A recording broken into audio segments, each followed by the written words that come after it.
Decision making, முடிவெடுக்கும் கலை. இங்கே பாருங்க, மனதின் மனம்னு நான் சொன்னேன் பார்த்தீங்களா, அதோட கிளைமேக்ஸ், இந்த கிளைமேக்ஸ், இது கடைசி சப்ஜெக்ட். இதுக்கப்புறம் மனசை பற்றி நான் பேச மாட்டேன். இது வரைக்கும் என்ன பார்த்தோம்? மனசை பற்றி பார்க்கும் பொழுது conscious mind, subconscious mind, super conscious mind, இதையெல்லாம் எப்படி ஒழுங்கு பண்ணுறது, நிம்மதியை எப்படி வாழ்கிறது, கர்மயோகம், கிரியா யோகம், பக்தி யோகம், ஞான யோகம், முக்தி, இப்படி நிறையா விஷயம் பார்த்தோம் இல்லைங்களா? இது எல்லாமே மனசை பற்றி, சரிங்களா? இப்போ கிளைமேக்ஸ். யார் ஒருவர் முடிவெடுக்கிறதுல திறமையாக இருக்கிறாரோ அவர் நிம்மதியாக வாழலாம். ஏற்கனவே சொன்னேன், மண்டைக்குள்ள ஒரு 10 விஷயம் ஓடிட்டுருக்கு, முடிவெடுக்க முடியாமல். அதுக்கு முடிவெடுத்துட்டா நிம்மதியாக வாழலாமா? ஏன் முடிவெடுக்க முடியல? இப்போ என்ன பண்ண போகிறேன், ஒரு விஷயத்தை எப்படி முடிவெடுக்கிறதுன்னு சொல்லித்தர போகிறேங்க. ஞானிகள்லாம் என்ன பண்ணுறாங்கன்னா, அவங்க மண்டைக்குள்ள ஒன்றுமே இருக்காது. ஏன்னா பெரிய பெரிய விஷயங்களை 5 நிமிஷத்தில் யோசிச்சு முடிவெடுத்துட்டு சும்மா இருப்பாங்களா? இப்போ என்ன பண்ண போகிறேன், முடிவெடுக்கிறது எப்படின்னு உங்களுக்கு நான் கற்றுக் கொடுக்க போகிறேன். அது தெரிஞ்சுக்கணும்னா ஒரு மிகப்பெரிய விஷயம் தெரிஞ்சுக்கணும். சில குழந்தைகள் வீட்டில் பார்த்தீங்கன்னா, சின்ன குழந்தைகள், இந்த சுட்டி குழந்தை இருக்கு இல்லையா, சில குழந்தைகள் சுட்டி குழந்தைன்னு என்ன, மனசுக்கு பிடிச்ச மாதிரி வாழும், ஓடியாரும், சிரிக்கும், சிரிச்சா அப்படி சிரிக்கும், அழுது அப்படி இருக்கும், அடம் பிடிக்கும். அது என்ன பண்ணும், மனசுக்கு பிடிச்ச மாதிரி வாழுதுங்க. நான் சொன்னேன் இல்லையா, மனசு புத்தின்னு சொன்னேன் இல்லையா? அந்த குழந்தை என்ன பண்ணும் தெரியுமா, மனசுக்கு பிடிச்ச விஷயத்தை மட்டும்தான் செய்யுது, புத்தியை பயன்படுத்துறதே இல்லை. சில வீட்டில் குழந்தைய பாருங்க, உட்கார சொல்லுங்க, தங்கம் இங்கே ஒரு 1/2 மணி நேரம் உட்காரு, அம்மா உள்ளே போயிட்டு வந்துடுறேன், எந்திரிச்சு ஓடும். கேட்காது. ஏன்? அதுக்கு உட்கார்றது பிடிக்கல. புத்தி நீங்கள் சொல்கிறதெல்லாம் கேட்காது. அதுக்கு இஷ்டம் இருந்தால் உட்காரும், அது இஷ்டம் இல்லைன்னா ஓடும்.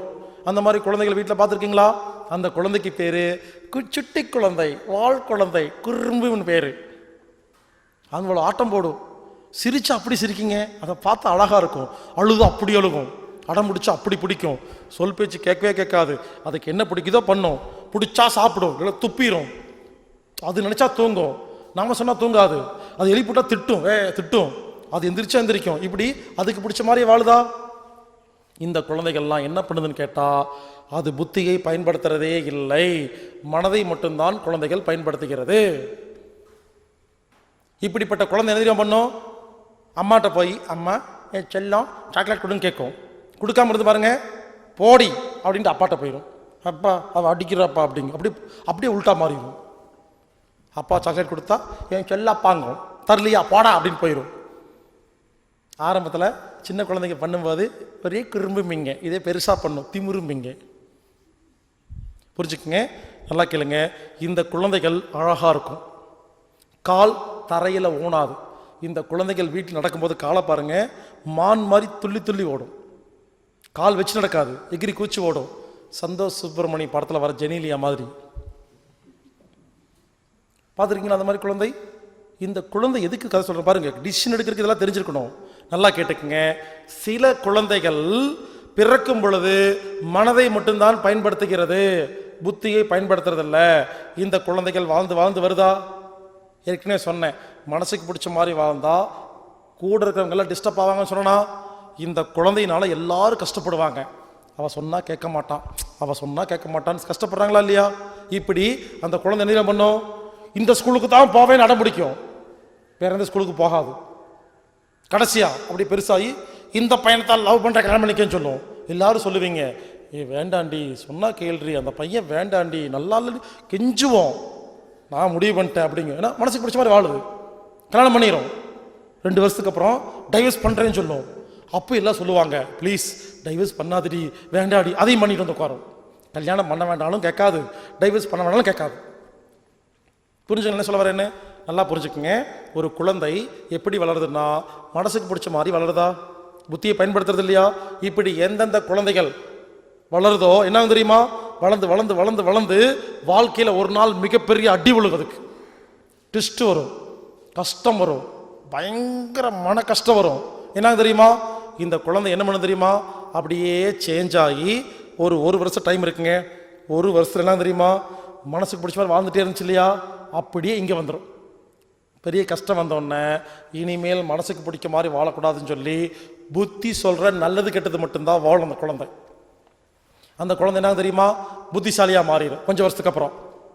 யார் ஒருவர் மனதுக்கு பிடித்த விஷயத்தை செயல்படுத்தாம நல்லது கெட்டது மட்டுமே செயல்படுத்திட்டு இருக்கீங்களோ, நிறைய பணம் வரும், வசதி வரும், வாய்ப்புகள் வரும், ஆடம்பரமான வாழ்க்கை வரும். ஏன் தெரியுமா? மனசை பயன்படுத்துறதே இல்லை. இங்கே மட்டும்தானே இது ஒழுங்காக சம்பாதிக்கிற ஐடியா கொடுக்கும். அப்போ நல்லா வசதியாக இருப்பாங்க. ஒரு ஊரில் ஒருத்தர் பெரிய வசதியாக ஒருத்தர் இருப்பார், பார்த்துருக்கீங்களா? கோடிக்கணக்காக சொத்து வச்சிருப்பாரு. அவரை பார்த்து என்ன சொல்கிறீங்க? சூப்பர் ஆளுங்க, சூப்பர் பிஸ்னஸ் பண்ணுறாரு, கன்னிங் பார்ட்டி, செம டேலண்ட்டு எல்லாம் சொல்லுவாங்க. கடைசியாக ஒன்று சொல்லுவாங்க, என்ன மனசாட்சியே இல்லாத ஆளுன்னு சொல்லுவாங்க. நல்லா கேளுங்க. ஆரம்பத்தில் மனசுக்கு பிடிச்ச மாதிரி வாழ்கிற ஒரு குழந்தை ஒரு குறிப்பிட்ட நாளில், அது 25 வயசாக இருக்கலாம், 45 வயசாக இருக்கலாம், எனக்கு தெரியாது, ஒவ்வொருத்தருக்கும் வேற வேற. ஒரு நாள் புத்திக்கு பிடிச்ச மாதிரி வாழ ஆரம்பித்து செத்துருவாங்க. இது ஒரு டைப். இன்னும் ஒரு சில வீடுகளில் சில குழந்தை இருக்கும், அதுக்கு பேர் சமத்து குழந்தைன்னு பேர். பார்த்துருக்கீங்களா? இங்கே உட்காரு, 1/2 hour உட்காரு, அம்மா உள்ளே போயிட்டு வந்துடுறேன், சரிம்மா. அது அப்படியே உட்காந்துருக்கும். நம்ம சொல்லுவோம், என் பையன் தங்கமானவன், நல்லவன். ஹலோ, உங்கள் பையன் உங்கள் பொண்ணு ஏன் தெரியுமா உட்காந்துருக்குது? அது மனதை பயன்படுத்துறதே கிடையாது.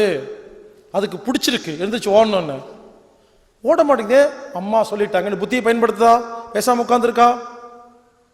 இந்த மனசுக்கு பிடிச்ச குழந்தை இருக்கு இல்லையா, அதுக்கு ஒரு பலூன் வாங்கி கொடுத்துட்டு, தங்கம் இந்த பலூனை நீ பத்திரமா வச்சுக்கோ, உடச்சிரும், உடச்சிடாதேன்னு சொல்ல வருவீங்க. அது உடச்சி சிரிக்கும்.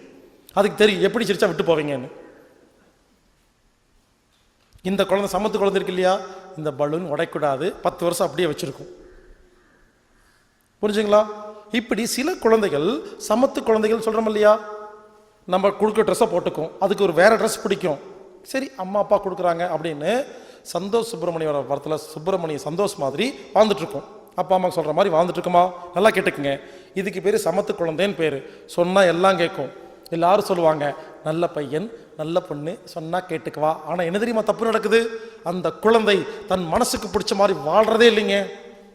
அந்த குழந்தை நல்லா படிக்கும், ஃபஸ்ட்டு மார்க் எடுக்கும், ஸ்கூல் ஃபஸ்ட்டு, காலேஜ் ஃபஸ்ட்டு, கேம்பஸில் ஜெயிக்கும், வேலை வாங்கும். ஆனால் என்ன தெரியுமா? கொஞ்ச நாளில் வேலையை விட்டுட்டு வீட்டில் வந்து உட்காந்துரும். நல்லா கேட்டு பாருங்க, யாரெல்லாம் நிறையா படித்து நிறையா மார்க் எடுத்தாங்களோ அவங்க வேலை செய்யறதுக்கு தகுதி இல்லாத ஆட்கள். கேட்டு பாருங்க, பெரிய பெரிய கம்பெனிலெல்லாம் யார் நிறையா மார்க் எடுத்து நல்லா படித்து போயிருக்காங்களோ அவங்கெல்லாம் அந்த கம்பெனியில் ஒழுங்காக வேலை செய்ய மாட்டாங்க. யார் அரியர் வச்சுருக்காங்களோ அவங்கெல்லாம் ஒழுங்காக வேலை செய்வாங்க. பார்த்துருக்கீங்களா? யார் அரியர் வச்சு ஒழுங்காக படிக்காமல் ஃபெயிலாகி போயிருக்காங்களோ அவங்கெல்லாம் ஜிஎம்மாக இருப்பாங்க, பெரிய பெரிய ஆஃபீஸில் பெரிய பெரிய போஸ்ட் இருப்பாங்க. இந்த ஒழுங்காக படித்த state first, district first, college first எல்லாமே வேலை வெட்டி இல்லாமல் சும்மா உட்காந்துருக்கும். ஏன் தெரியுமா?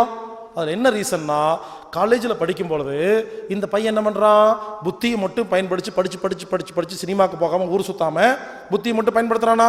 பயன்படுத்தி நல்லா மார்க் எடுத்து வேலைக்கு போனவுடனே அப்பாடான்னு அங்கே போய் மனசுக்கு பிடிச்ச மாதிரி வேலை செய்வான், துரத்தி விட்டுருவாங்க. இதே அரியர் வச்ச பையன் என்ன பண்ணுவான், அவன் ஜாலியாக சினிமாவுக்கு போய் ஊர் சுற்றி அது பண்ணி இது பண்ணி ஜாலியாக மனசு பிடிச்ச மாதிரி வாழ்ந்து அரியர்லாம் வச்சுக்கிட்டு வேலைக்கு போன உடனே ஓகே ரொம்ப வருஷமாக மனசு பிடிச்ச மாதிரி வாழ்ந்துட்டோம், இனிமேல் புத்தியை பயன்படுத்தலாம்னு பயன்படுத்துவான். எப்படி தாஜா பண்ணி என்ன பண்ணனா போஸ்ட் அதிகமாகும் சொல்லி ப்ரமோஷன் வாங்கிட்டு இருப்பான். புரிஞ்சுங்களா? என்ன சொல்ல வரேன்னா, சின்ன வயசில் யாரெல்லாம் மனசுக்கு பிடிச்ச மாதிரி வாழாமல் புத்திக்கு பிடிச்ச மாதிரி வாழ்ந்துட்டு வரீங்களோ என்ன தெரியுமா, ஒரு நாள் அப்படியே உல்டாவா மாதிரி நிறைய கஷ்டம் வந்துருமா. உல்டாவா மாதிரி என்ன தெரியுமா, மனசுக்கு பிடிச்ச மாதிரி வாழ ஆரம்பிச்சிருவாங்க. பல பேர் பாருங்க, பெங்களூரில் சிங்கப்பூரில் பெரிய பெரிய சாஃப்ட்வேர் கம்பெனியில் வேலை செஞ்சவங்கெல்லாம் திடீர்னு ரிசைன் பண்ணிட்டு வீட்டில் வந்து சும்மா உட்காந்துருப்பாங்க, மளிகை வச்சுருப்பாங்க. எல்லாரும் சொல்லுவாங்க, பையன் ரொம்ப நல்ல பையன், நல்லா படித்தான், ரொம்ப நல்ல பையன், ஆனால் உருப்பட தெரிலம்பாங்க. நல்லவங்கெல்லாம் உருப்பட தெரியாதவங்க, நிறைய சம்பாதிக்கிறவங்க, மனசாட்சி இல்லாதவங்க. புரிஞ்சுங்களா? இப்போ ஒரு மிகப்பெரிய ரகசியத்தை சொல்லியிருக்கிறேன், நல்லா கேட்டுக்குங்க. சின்ன வயசில் ஃபர்ஸ்ட் ஸ்டாப்பில் யாரெல்லாம் மனசுக்கு பிடிச்ச மாதிரி வாழ்ந்தீங்களோ அதுக்கப்புறம் புத்திசாலியாக தான் நீங்கள் வாழ்ந்து சாவீங்க. யாரெல்லாம் சின்ன வயசில் புத்திசாலியாக வாழ்ந்தீங்களோ ஒரு குறிப்பிட்ட நாளில் மாறி மனசுக்கு பிடிச்ச மாதிரி வாழ்வீங்க. நிறைய பேர் பாருங்கள், ஒரு 50 வயசு 60 வயசில் சில லேடிஸ் எல்லாம் பாருங்கள், நல்லா ட்ரெஸ் பண்ணிவிட்டு லிப்ஸ்டிக் எல்லாம் போட்டுட்டு விதவிதமாக ட்ரெஸ் பண்ணிவிட்டு பின்னால் ஜன்னல் வச்சு ஜாக்கெட்லாம் போட்டு சுற்றிட்டு இருப்பாங்க. ஏன்னா அவங்க காலேஜ் படிக்கும்போது ஸ்கூல் படிக்கும் போதெல்லாம் அவங்க அம்மா அப்பா விடலை, ஹஸ்பண்ட் விடலை, அப்படியே மனசுக்குள்ள ஆசை இருந்து மனசுக்கு பிடிக்காம வாழ்ந்து வாழ்ந்து அவங்களுடைய அந்த பழைய ஆசைகள் இருக்கு இல்லையா, அது இங்கே நிறைவேற்றிட்டு இருக்கிறாங்க. வேற ஒன்றும் இல்லை. புரிஞ்சுக்குங்க. எதுக்கு சொல்ல வரேன்னா, இதான் கிளைமேக்ஸ். இது புரிஞ்சா எல்லாம் புரிஞ்சிடும். 10 நிமிஷம் தான் கிளைமேக்ஸ் சொல்லிடுவேன். இதான் கிளைமேக்ஸ். நல்லா கேட்டுக்குங்க. மனசுக்கு பிடிச்ச மாதிரி வாழ்ந்தாலும் மற்றவங்க எல்லாம் கஷ்டப்படுவாங்களா? புத்திக்கு பிடிச்ச மாதிரி வாழ்ந்தா நீங்கள் கஷ்டப்படுவீங்களா? இன்னொன்று, ஃபர்ஸ்ட் ஸ்டாப்பில் புத்திக்கு பிடிச்ச மாதிரி வாழ்ந்தா நீங்கள் கஷ்டப்படுறீங்களா? செகண்ட் ஸ்டாப்பில் மனசுக்கு பிடிச்ச மாதிரி வாழ்ந்தா மற்றவங்க கஷ்டப்படுறாங்களா?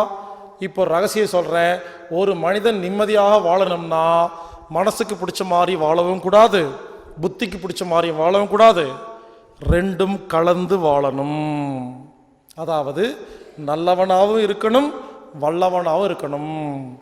வல்லவனா மட்டும் இருந்து மனசாட்சி இல்லாத ஆளுன்னு சொல்லக்கூடாது, நல்லவனா மட்டும் இருந்து பொழைக்க தெரியாத ஆளுன்னு சொல்லக்கூடாது, பொழைக்கவும் தெரியணும். புரிஞ்சுக்குங்க.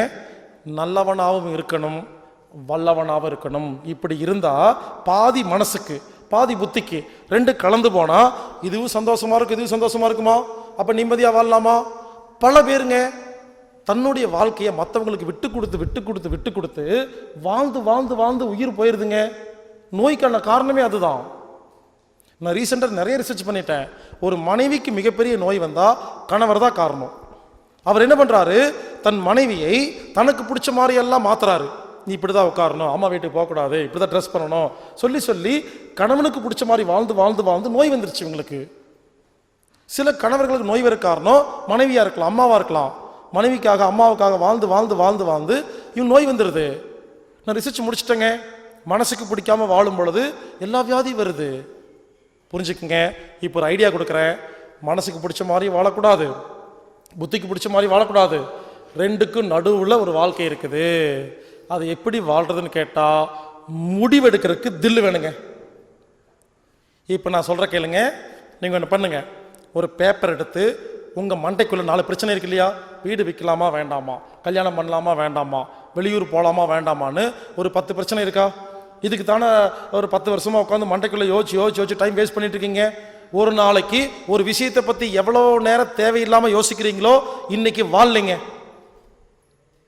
ஒரு ஐடியா சொல்கிறேன். ஒரு பேப்பர் எடுங்க, உங்கள் பிரச்சனையெல்லாம் எழுதுங்க. ஒரு 10 பிரச்சனை இருக்குமா, எழுதுங்க. எழுதிட்டு ஒரே ஒரு பிரச்சனை எடுத்து வைங்க. வச்சுட்டு இன்னொரு பேப்பர் எடுங்க. நல்லா கேட்டுக்குங்க. பேப்பர் எடுத்து இந்த பிரச்சனைக்கு மனசு என்ன சொல்லுது எழுதுங்க, புத்தி என்ன சொல்லுது எழுதுங்க. எழுதிட்டு புத்திக்கு பிடிச்ச மாதிரி வாழ்ந்தோம்னா சைடு எஃபெக்ட்ஸ் என்ன, யாருக்கெல்லாம் பாதிக்கும், நமக்கு என்ன பாதிக்கும், அம்மாக்கா அப்பாவுக்கு தங்கச்சிக்கு என்ன பாதிக்குன்னு எழுதுங்க. மனசுக்கு பிடிச்ச மாதிரி வாழ்ந்தா யாருக்கெல்லாம் பாதிக்கும், சரிங்களா? எழுதிட்டு நல்லா கேட்டுக்குங்க, நல்லா சொல்கிறேங்க. இல்லைங்க, முடிவு எப்படி எடுக்கணும்னா எப்போவுமே மனசுக்கு பிடிச்ச மாதிரி முடிவெடுக்கிறது தான் ரொம்ப ரொம்ப ரொம்ப ரொம்ப சரியான முடிவு. ஆனால் மனசுக்கு பிடிச்ச மாதிரி முடிவெடுக்கும் பொழுது மற்றவங்களுக்கோ நமக்கோ பாதிப்பு ஏற்பட மாதிரி இருந்தால் மட்டும்தான் புத்திக்கு பிடிச்ச மாதிரி வாழணும். ஸோ முதல்ல மனசுக்கு பிடிச்ச மாதிரி வாழுங்க, சரிங்களா? மனசுக்கு பிடிச்ச மாதிரி வாழும் பொழுது மற்றவங்களுக்கு டிஸ்டர்பன்ஸ் ஆகுறதுன்னா புத்தி பக்கம் மாறிக்குங்க. இப்படி என்ன பண்ணுங்க, முதல்ல பேப்பர் எடுங்க, எழுதுங்க. பக்கத்து வீட்டுக்கார பிரச்சனை மாதிரி யோசிங்க. ஏங்க, பக்கத்து வீட்டில் ஒருத்தர் வந்து பிரச்சனை சொன்னால் மட்டும் 5 நிமிஷம் தீர்வு சொல்கிறீங்களா இல்லையா? ஆனால் உங்களுக்கு வந்தால் மட்டும் 5 வருஷம் ஆகுதா இல்லையா? இனிமேல் என்ன பண்ணணும், நம்ம பிரச்சனையை பக்கத்து வீட்டுக்கார பிரச்சனை மாதிரி முதல்ல யோசிக்கணும். ஒரு முறை யோசிச்சு முடிவெடுத்துட்டா அதுக்கப்புறம் உங்கள் பேச்சு நீங்களே கேட்கக்கூடாது, ஆக்ஷன் எடுக்கணுங்க. தப்போ ரைட்டோ ஒரு காரியத்தை நடத்தி பாருங்க, அது முடிஞ்சிடும். புரிஞ்சுங்களா? இங்கே பாருங்க, ஓப்பனாக சொல்கிறேன், பல வீடுகளில் கணவன் மனைவி 50 வருஷமா 20 வருஷமா ஒன்றாவே இருப்பாங்க, ஆனால் ஒன்றா இருக்க மாட்டாங்க. சண்டை சண்டை சண்டை சண்டை. என்ன சொல்கிறேன்னா, 2 ஆப்ஷன் தாங்க. ஒன்று சந்தோஷமாக வாழுங்கள், இல்லை பிரிஞ்சு சந்தோஷமா இருங்க. அதான் ஆப்ஷன். கடனோட ஒரு வீட்டை வச்சிருக்கிறதுக்கு ஒன்று வித்துட்டு வாடகை வீட்டுக்கு போங்க, இல்லை கடன் அடையுங்க. 2 ஆப்ஷன் தான் இருக்கு. 2க்கு நடுவில் குழம்பே கூடாதுங்க. சிங்கப்பூர் போகணுமா, ஒன்று கிளம்பி போயிருங்க, இல்லை கிளம்பி வந்துருங்க. இங்கே பாருங்க, ஒரு வேலை தாங்க செய்யணும். ஒரே நேரத்தில் 2 விஷயத்தை நம்ம போட்டு குழப்பிக்கிறோம் இல்லையா? மனசுக்கு புத்திக்கு சண்டை இனிமேல் இருக்கவே கூடாதுங்க. ஒன்று புத்தி பக்கம் போயிருங்க, இல்லை மனசு பக்கம் போயிருங்க. 2 பக்கம் குழம்பி இருக்காது. ஒரு நாளைக்கு எத்தனை விஷயத்தில் புத்திக்கு மனசுக்கு குழப்பம் இருக்கோ வாழ்க்கை நிம்மதி இல்லாமல் இருக்குதுங்க. நான் என்ன பண்ணுவேன், நிம்மதிக்காக எப்படி வேணால் செலவு பண்ணுவேங்க. புரிஞ்சுக்குங்க, என் நிம்மதி தான் முதல்ல முக்கியம். இந்த பணம் காசு எல்லாம் முக்கியம் இல்லை. நாம் ஏன் முடிவெடுக்கிறது யோசிக்கிறோம்னா, இந்த பணம் காசுல போய் வச்சுருக்கோம். பணம் காசு நகையில். இங்கே பாருங்க, பல நேரங்களில் என்னுடைய நிம்மதிக்காக பல லட்சம் பல கோடி விட்டு கொடுத்துருக்கேங்க. எனக்கு கோடிக்கணக்காக சம்பாதிக்கிறது ரொம்ப சுலபம், மனசு நிம்மதிக்கு ஈடு இணையே கிடையாது. அதனால் இனிமேல் எப்போ முடிவெடுத்தாலும் நிம்மதிக்காக முடிவெடுங்க, பணம் காசு புகழுக்காக முடிவெடுக்காதீங்க. நம்ம என்ன பண்ணுறோம், ஒரு 5000 ரூபாய் கிடைக்குங்கிறக்காக மனசு நிம்மதி இல்லாமல் முடிவெடுக்கிறோம். 5000 ரூபாய் சம்பாதிச்சுக்கலாங்க, நிம்மதி சம்பாதிக்க முடியாதுங்க. என் குருநாதர் சொல்லுவார், நீங்கள் எதை தேடுறீங்களோ அதுதான் கிடைக்குன்னு சொல்லுவாருங்க. நாம் என்ன பண்ணுறோம், பணத்தை தேடுறோமா, அது கிடைச்சிருச்சா? நிம்மதி தேடலையா? கிடைக்காது. நாம் எது தேடுறோமோ அதுதான் கிடைக்கும். அதனால் இனிமேல் முடிவெடுக்கும் பொழுது மனசுக்கு பிடிச்ச மாதிரி முடிவெடுங்க. ஃபஸ்ட் மனசுக்கு பிடிச்ச மாதிரி முடிவெடுக்கும் பொழுது மற்றவங்களுக்கு டேமேஜ் ஆச்சுன்னா, டிஸ்டர்ப் ஆச்சுன்னா புத்தி பக்கம் அப்போ மட்டும்தான் போகணும். சில பேர் கேட்குறீங்க, மனசு பக்கம் முடிவெடுத்தாலும் டேமேஜ் வருது, புத்தி பக்கம் முடிவெடுத்தாலும் டேமேஜ் வருது, என்ன பண்ணுறது? குறிப்பாக இந்த ஆண்களுக்கு, இது முடிவெடுத்தா இவ திட்டுவா, அது முடிவெடுத்தா அம்மா திட்டுவாங்க, என்ன பண்ணுறது? இப்படி நிறைய பேத்துக்கு சிக்கல் இருக்கும். மனசுக்கு பிடிச்ச மாதிரியும் வாழ்ந்தாலும் சிக்கல். நல்லா கேட்டுக்குங்க, புத்திக்கு பிடிச்ச மாதிரி வாழ்ந்தாலும் அடி விழுகுதா? மறுபடியும் சொல்கிறேன், மனசுக்கு பிடிச்ச மாதிரி முடிவெடுத்தா அடி விழுகுது, புத்திக்கு நல்லது சொன்ன முடிவெடுத்தாலும் அடி விழுகுதா? இந்த மாதிரி நேரத்தில் நான் என்ன தெரியாம பண்ணுவேன், சூப்பராக முடிவெடுப்பேன். எந்த அடி கம்மியாக விழுகுதோ அந்த பக்கம் போயிடணும், அவ்வளோதான். பாருங்க, வாழ்க்கையில் முன்னேறி போனோம்னா 2 அடி 2 உதை 2 அசிங்கத்தை வாங்கித்தான் ஆகணும். நாம் என்ன பண்ணுறோம், குட்டி அவமானம் குட்டி சண்டைக்கு பயந்து பெரிய பிரச்சனையை ஊற வச்சுட்டு இருக்கிறோம். மிஞ்சி மிஞ்சி பண்ண 2 அடிங்க வாங்கிட்டு அடுத்த லெவல் போயிடலாமா இல்லையா? புரிஞ்சுக்குங்க, இனிமேல் ஒரு ஆக்ஷன் எடுத்தீங்கன்னா த பெஸ்ட் ஆக்ஷனாக இருக்கணும், பெஸ்ட் முடிவாக இருக்கணும். ஒரு முடிவு எடுத்தீங்கன்னா ஒரு 10,000 ரூபாய் நஷ்டம் வருங்க. எல்லாரும் சொல்லுவாங்க, அந்த முடியை ஏப்பா எடுத்தலாம் 10,000 நஷ்டம் சொல்லுவாங்களா? நீங்கள் சொல்லணும், அந்த முடிவில் எடுக்கலைன்னா இந்த முடிவு எடுத்துருக்கணும், அப்போ 1 லட்சம் ரூபா நஷ்டம். அதனால் நான் எடுத்தது முடிவுக்கு சரியான முடிவு சொல்லணும். இங்கே பாருங்க, யாரெல்லாம் முடிவெடுக்கிறதுக்கு தில் இருக்குதோ நிம்மதியாக வாழலாம். இந்த கவலைன்னு சொல்கிறாங்க இல்லையா, கவலைன்னு என்ன தெரியுமா? என்னைக்கோ எடுத்த முடிவு தப்பா இருக்குன்னு நினைச்சு பார்த்தா கவலைங்க. யோசிக்கிறோமா இல்லையா? 15 வருஷத்துக்கு முன்னால ஒரே ஒரு வார்த்தை, ஐ லவ் யூ, சி வாழ்க்கையே வேஸ்டா போச்சு. ஒரு தப்பான முடிவில் எவ்வளோ பெரிய கஷ்டம் யோசிச்சு பாருங்க. கவலைன்னா என்ன? ஏற்கனவே எடுத்த முடிவு தப்பா இருக்குன்னு நினைச்சு பார்க்கும்போது கவலை வருதா? இன்னைக்கு எடுக்கிற முடிவுக்கு எடுக்க முடியாம குழம்பும் போது குழப்பம் வருதா? நாளைக்கு நம்ம வாழ்க்கை என்னாகுமோ நினைக்கும் பொழுது பயம் வருதா? ஒரு மனிதனுக்கு கவலை, குழப்பம், பயம், இது 3க்கும் அடிப்படை காரணம் முடிவெடுக்கிறதுக்கு தில் இல்லை, தைரியம் இல்லை, the art of decision making தெரியலை. இன்டர்நேஷ்னல் லெவலில் 140 கண்ட்ரியில் பிஸ்னஸ் பண்ணுற ஒரு பிஸ்னஸ் மேக்னெட்டில் போயிட்டு ரகசியமாக சொல்லுங்கள், சார் உங்களுடைய யூஎஸ் கம்பெனி வந்து தீப்பிடிச்சி எரிஞ்சிருச்சு. அவர் வருத்தப்படவே மாட்டார், 10 செகண்ட் யோசிப்பார். சரி, அது இன்சூரன்ஸ் கிளைம் பண்ணிவிட்டு பக்கத்தில் புது கம்பெனி ஆரம்பிச்சிரு. அவ்வளோதான். பெரிய விஷயங்களுக்கு 1 செகண்ட் முடிவெடுத்துட்டா அடுத்த வேலையை பார்க்கலாமா இல்லையா? சும்மா இருப்போமா இல்லையா? நம்ம என்ன பண்ணுறோம், ஒரு குட்டி விஷயத்தை யோசிச்சு வாழ்க்கையை வேஸ்ட்டாக போகுதுங்க. அதனால் இனிமேல் நிம்மதியாக வாழணும்னா முடிவெடுக்கிறதுல திறமையாக இருங்க. நான் மறுபடியும் சொல்கிறேன், முடிவெடுக்கிறதுக்கு ரூல்ஸ் என்னென்னா, மனசுக்கு பிடிச்ச மாதிரி முடிவெடுங்க. மனது தான் வாழுது. மனசுக்கு பிடிச்ச மாதிரி முடிவெடுக்கும் பொழுது மற்றவங்களுக்கோ நமக்கோ நஷ்டம் வரும் பொழுது புத்தி பக்கம் தாவிடுங்க. 2 பக்கம் முடிவெடுத்தா அடி வருதுன்னா இருக்கிறதே கம்மி அடி எதுவோ அது பக்கம் ஓடிடுங்க. முடிஞ்சு போச்சு. ஒன்றும் இல்லைங்க, நாளைக்கு செத்து போனதுக்கப்புறம் மேலே போனீங்கன்னா உங்களை இறைவன் உட்கார வச்சு அன்னைக்கு ஏப்பா இந்த முடிவெடுத்தேன்னு கேட்டால் தில்லா பதில் சொல்லணும். கடவுளே, அன்னைக்கு நான் அதை முடிவெடுக்கலைன்னா எனக்கு இந்த மாதிரி நஷ்டம் வந்திருக்கும், நான் எடுத்து கட்டுன்னு சொல்லணும். அப்போது இங்கே பாருங்க, ஏற்கனவே எடுத்த முடிவெல்லாம் பர்ஃபெக்டாக இருந்தால் இன்னைக்கு கவலை வருமா? குழப்பம் வருமா? பயம் வருமா? வராது. இங்கே பாருங்க, கடந்த 8 வருஷமா இந்த டெக்னிக்கை நான் ஃபாலோ பண்ணிட்டு இருக்கேன். கடந்த 8 வருஷமா நடந்த எந்த ஒரு விஷயத்துக்கும் நான் கவலைப்படவே மாட்டேன். ஏன்னா த பெஸ்ட் ரிசல்ட், பக்கா முடிவு. புரிஞ்சுக்குங்க. இனிமேல் உங்களுக்கு மண்டைக்குள்ள 10 விஷயம் இருக்கா, ஒவ்வொன்றா எடுங்க, யோசிங்க, ஆக்ஷன் எடுங்க. திருப்பூர் போகிறதா கோயம்புத்தூர் போகிறதான்னு யோசிச்சுட்டு இருக்கீங்க இல்லையா? 10 வருஷம் யோசிக்கிறத விட்டுட்டு எங்கேயாவது போங்க. நான் சொல்றது புரிஞ்சுங்களா? ஆக்ஷன் எடுத்துட்டீங்கன்னா நல்லதோ கெட்டதோ நடக்குமா இல்லையா? நாம் என்ன பண்ணணும் புரிஞ்சுக்குங்க. சின்ன சின்ன கஷ்டம், சின்ன சின்ன நஷ்டத்துக்கு ஒத்துக்க மாட்டேங்கிறாங்க. அதாங்க வாழ்க்கையில் நிறைய கஷ்டப்படுற காரணம். சின்ன கஷ்டத்தை ஒத்துக்க மாட்டோம், அப்புறம் பெரிய கஷ்டமாக வரும். சின்ன கஷ்டத்தை ஏற்றுக்கிட்டோம்னா பெரிய கஷ்டம் விலைக்கு போகுமா? இன்னைக்கு ஆரம்பிங்க. ஆக்ஷன் தான் வாழ்க்கையில் முக்கியம். ஒரு விஷயம் சொல்கிறேன், மனதுக்கு நிறைய வேலை கொடுத்தா கெட்டது, உடம்புக்கு நிறைய வேலை கொடுத்தா நல்லது. உடம்ப சும்மா வச்சிருந்தா கெட்டது, மனதை சும்மா வச்சிருந்தா நல்லது. நாம் என்ன பண்ணுறோம், மனசுக்கு எப்பவுமே வேலை கொடுத்துக்கிட்டே இருக்கிறோம், ஆக்ஷன் எடுக்கிறதே இல்லை. நானே சொல்கிறேன், செயல் பண்ணுங்க, சிந்திக்கிறது கம்மி பண்ணுங்க, அப்போ ஞானி ஆயிடலாம். யோசிக்கிறது கம்மி பண்ணுங்க, ஆக்ஷன் வேலை அதிகம் பண்ணுங்க. நான் சொல்கிறது புரிஞ்சுங்களா? நான் என்ன பண்ணுவேன்னு சொல்கிறேன் கேளுங்க. ஒரு வேலைக்கு போயிட்டுருக்கேன், 2 lakhs சம்பளம்னு வச்சுங்களேன், நிம்மதி இல்லை. நம்ம என்ன பண்ணுவோம்? நிம்மதி இல்லாமல் கஷ்டப்பட்டு வேலை செய்யுமா? நான் என்ன பண்ணுவேன், வேலையை ரிசைன் பண்ணுவேன். நிம்மதி தான் முக்கியம். நாளைக்கு வேறு வேலை கிடைக்கும். சார் புரிஞ்சுங்களா? ரிசைன் பண்ணால் 4 மாதம் கஷ்டம் தான் படுவோம். அந்த 4 மாத கஷ்டத்துக்காக 40 வருஷம் நான் கஷ்டப்பட முடியாது. ஸோ சின்ன சின்ன கஷ்டங்களை, சின்ன சின்ன நஷ்டங்களை ஏற்றுக்குங்க. அப்போ அடுத்த லெவலில் போயிடலாம். இருக்கிற பிரச்சனையெல்லாம் முடியுங்க.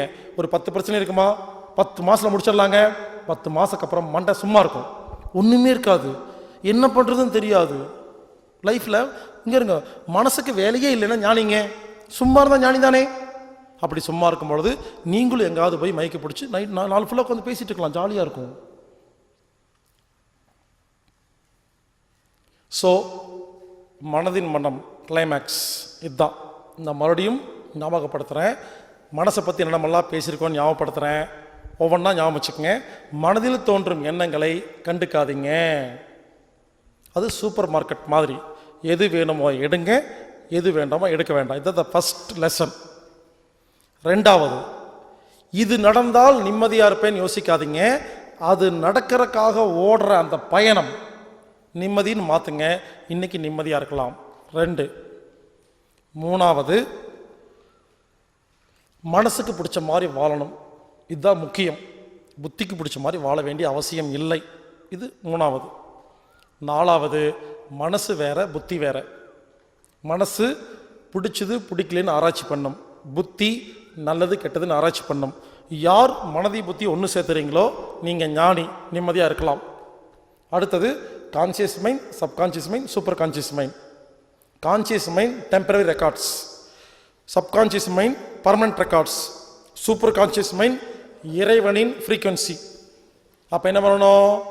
மனதி புத்தி ஒன்று சேர்த்துறக்கும், சப்கான்ஷியஸ் மைண்டுக்கு எல்லா பதிவுகளையும் அழிக்கிறக்கும், சூப்பர் கான்ஷியஸ் மைண்ட் போகிறதுக்கும் வருடத்துக்கு ஒரு முறை கண்டிப்பாக 10 நாள் கோர்ஸ் ஆகிய விபாசனா மெடிடேஷனுக்கு போயாகணும்.